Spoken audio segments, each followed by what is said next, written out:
అన్నమయ్య జిల్లా ములకల చెరువులో బయటపడిన నకిలీ మద్యం తయారీ ఫ్యాక్టరీ వ్యవహారంలో మరిన్ని కీలకమైన అంశాలు వెలుగులోకి వస్తున్నాయి. ఈ కేసులో A1 గా జనార్దన్ రావు ఉన్నారు. ఇతడిది విజయవాడ. మొన్నటి ఎన్నికల్లో తెలుగుదేశం పార్టీ తరఫున ఇక్కడ తంబలపల్లి నియోజకవర్గం నుంచి పోటీ చేసిన ఎన్నికల సమయంలో ఈ జనార్దన్ రావు అన్ని విధాలుగా అండగా ఉన్నారు. తర్వాత కూటమి ప్రభుత్వం అధికారంలోకి రావడంతో తన మకాంని తంబలపల్లి నియోజకవర్గానికి మార్చారు జనార్దన్ రావే అక్కడ ఒక పాడుబడిన డాబాను రెంట్కి తీసుకొని చుట్టూ ఎవరికీ కనిపించినంత స్థాయిలో పెద్ద స్థాయిలో గోడలు నిర్మించి లోపల ఈ నకిలీ మద్యం తయారీకి సంబంధించిన ఫ్యాక్టరీని ఏర్పాటు చేసి నడుపుతూ ఉన్నారు. ఏడాది కాలంగా ఇది వ్యవహారం నడుస్తోందని స్థానికులు చెప్తూ ఉంటే ఇప్పుడు అధికారులు మాత్రం నెల రోజులకు పై నుంచి మాత్రమే ఈ ఫ్యాక్టరీ నడుస్తోంది అని చెప్తూ ఉన్నారు. ఇక్కడ దిగ్భ్రాంతి కలిగించే అంశం ఏంటంటే ఏదైనా ఒక చీప్ లిక్కర్ లాంటిది తయారు చేయాలంటే ఒక 10 రూపాయల నుంచి 15 రూపాయలు అవుతుంది. మామూలు సాధారణంగా ఒరిజినల్ తయారు చేసిన తర్వాత దాన్ని మద్యం షాపుల్లో 100 రూపాయలకు అమ్ముతారు. అంటే 90 రూపాయలు దాదాపు ప్రభుత్వానికి పన్నుల రూపంలో ఆదాయం వస్తుంది. తయారీకి 10 రూపాయలు ఖర్చు అయితే 100 రూపాయలకు అమ్ముతున్నారంటే 90 రూపాయలు ప్రభుత్వానికి ఆదాయం రూపంలో వస్తుంది. కానీ చంద్రబాబు నాయుడు గారి ప్రభుత్వం వచ్చిన తర్వాత రాష్ట్ర వ్యాప్తంగా వేల సంఖ్యలో బెల్ట్ షాపులు నెలకొన్నాయి. ఈ బెల్ట్ షాపుల ఆధారంగానే ఈ నకిలీ మద్యం తయారీని అమ్ముకోవడానికి అవకాశం ఏర్పడింది. ఇప్పుడు వీళ్ళే నకిలీ మద్యం తయారు చేస్తూ అది కూడా ఏంటి పెద్ద బ్రాండ్లు ఫేమస్ బ్రాండ్లను నకిలీ చేసి స్టిక్కర్లు అతికించేసి బ్రాండీ తయారు చేయాలనుకుంటే స్పిరిట్ లోనికి ఒక రకమైన రంగు పొడి ఫ్లేవర్ కలిపేసి విస్కీ తయారు చేయాలంటే ఇంకో రకమైన రంగు పొడి మరో రకమైన ఫ్లేవర్ కలిపి తయారు చేసి తీసుకెళ్లి మొత్తం బెల్ట్ షాపుల్లో అమ్మేసుకుంటున్నారు. అంటే 100కు 100 రూపాయలు తెలుగుదేశం పార్టీ నాయకులకి ఆదాయం, ప్రభుత్వానికి 0. ఇంకా దిగ్భ్రాంతి కలిగించే అంశం ఏంటంటే ఈనాడు పత్రిక నిన్నటి ఎడిషన్ లో జిల్లా ఎడిషన్ లో తమ్మలపల్లి నియోజకవర్గంలో 500 బెల్ట్ షాపులు ఉన్నాయి. ఆ 500 బెల్ట్ షాపులకు ఈ నకిలీ మద్యాన్ని సప్లై చేస్తూ వచ్చారు. అదే విధంగా అనంతపురం కడప జిల్లాలకు కూడా దీన్ని సప్లై చేశారు.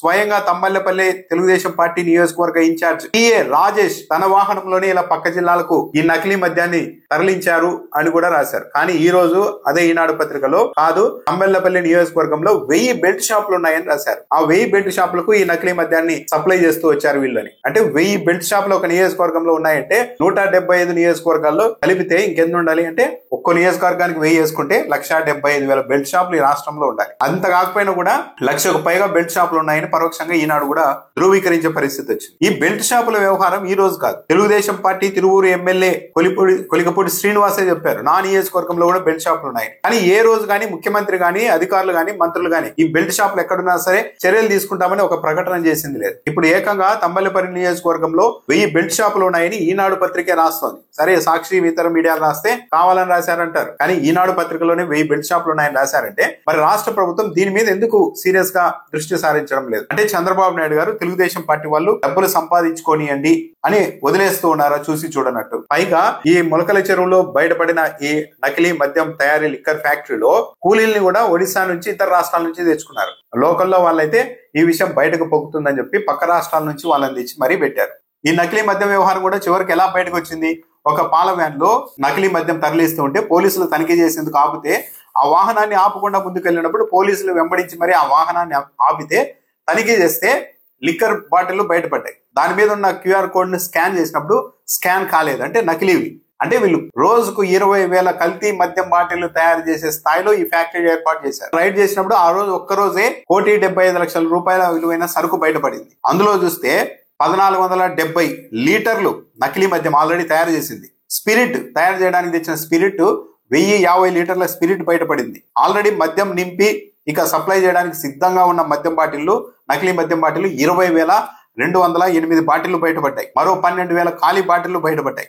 ప్రముఖ బ్రాండ్లకు సంబంధించి విస్కీ బ్రాందీకి సంబంధించి ఏవేవైతే ప్రముఖ బ్రాండ్లు ఉన్నాయో నాలుగు ప్రముఖ బ్రాండ్లకు సంబంధించిన స్టిక్కర్లు లోగోలు అన్ని అక్కడ బయటపడ్డాయి. అంటే దీంట్లో నింపేసి ప్రముఖ బ్రాండ్ల పేరుతో దాన్ని డైరెక్ట్ గా చాలా మంది చేస్తున్నారు. బెల్ట్ షాపులు ఉన్నాయి కాబట్టి ఇంకా డైరెక్ట్ తీసుకెళ్ళి ఆడ పెట్టుకోవడం, తెలుగుదేశం పార్టీ వాళ్ళు అమ్మేసుకోవడం. అయితే చాలా గమ్మత్తైన అంశం ఏంటంటే ఇదే పరిస్థితి వైసీపీ హయాంలోనూ బయటపడి ఉంటే ఇంకా దాదాపు ఒక నెల రోజుల పాటు దీన్నే నడపడమే కాకుండా ఏళ్ల తరబడి అదుగో దీన్ని చూపెట్టి మొత్తం కల్తీ మద్యమే తాగిస్తున్నారని కూడా ప్రచారం చేసి ఉండేవారు. కానీ ఇంత జరిగితే ప్రభుత్వం వైపు నుంచి ఒక రియాక్షన్ లేదు, ప్రభుత్వ పెద్దల నుంచి ఒక ప్రకటన లేదు, మీడియాలో కూడా అసలు కథనాలే లేవు. ఎక్కడో జిల్లా ఎడిషన్ లో రాసుకుంటున్నారు. కానీ దీన్ని ఒక సాధారణ అంశంగా జరుగుతూ ఉంటాయి, ఇవన్నీ సర్దుకుపోండి అన్నట్టుగా రాష్ట్ర ప్రభుత్వ వైఖరి కూడా ఉండడం అనేది చాలా దిగ్భ్రాంతి కలిగించే అంశం. రోజుకు 20,000 మద్యం బాటిళ్లను తయారు చేసి 1000కి పైగా ఉన్న నియోజకవర్గంలో ఒక నియోజకవర్గంలో బెల్ట్ షాపులకే రోజు తరలిస్తూ పక్క జిల్లాలకు కూడా సప్లై చేస్తూ ఉన్నా ఏమీ చేయలేని పరిస్థితులు ఉన్నాయంటే ఇంకోటి కూడా చెప్తున్నారు. సురేందర్ నాయుడు అనే వ్యక్తిని అరెస్ట్ చేసిన తర్వాత లోతు చాలా ఉంది, ఇంకా చాలా పెద్దవాళ్ళు ఉన్నారు దీని వెనుక అని తెలిసిన తర్వాత ఎక్సైజ్ అధికారులు కూడా విచారణ విషయంలో కాస్త స్లో అయ్యారు అని కూడా చెప్తున్నారు. అంటే ఇండైరెక్ట్ గా తెలుగుదేశం పార్టీ కార్యకర్తలు, నాయకులు గ్రామాల్లో ఎక్కడికక్కడ సంపాదించేసుకోండి అని ప్రభుత్వమే లైసెన్స్ ఇస్తూ ఉన్నట్టుగా ఉంది. ప్రభుత్వ ఆదాయానికి గండి కొడుతూ మరి.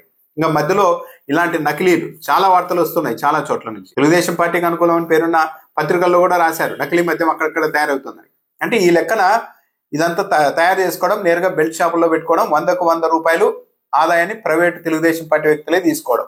విజయవాడకు చెందిన జనార్దన్ రావు, తెనాలికి చెందిన కొడాలి శ్రీనివాసరావు అనే వ్యక్తులు నేరుగా వచ్చి తంబళ్లపల్లి నియోజకవర్గంలో మొలకల చెరువు వద్ద ఇంత పెద్ద ఫ్యాక్టరీ పెట్టి నకిలీ మద్యం నిత్యం తయారు చేస్తూ వచ్చారు అంటే ఇది మామూలు విషయమా? తెలుగుదేశం పార్టీలోని కీలకమైన జిల్లా నాయకులు ప్రమేయం లేకుండా, మద్దతు లేకుండా ఇది చేయడం సాధ్యమవుతుందా? అసలు ఇంత పబ్లిక్ గా ఒక ఫ్యాక్టరీ నడుపుతుంటే ఎక్సైజ్ అధికారులు ఎన్ని రోజులు తెలియకుండా ఉంటుందా? అంటే ఇదంతా ఒక పెద్ద వ్యక్తులు ఇన్వాల్వ్ అయిన వ్యవహారం లాగే బయటికి కనపడుతుంది స్పష్టంగా.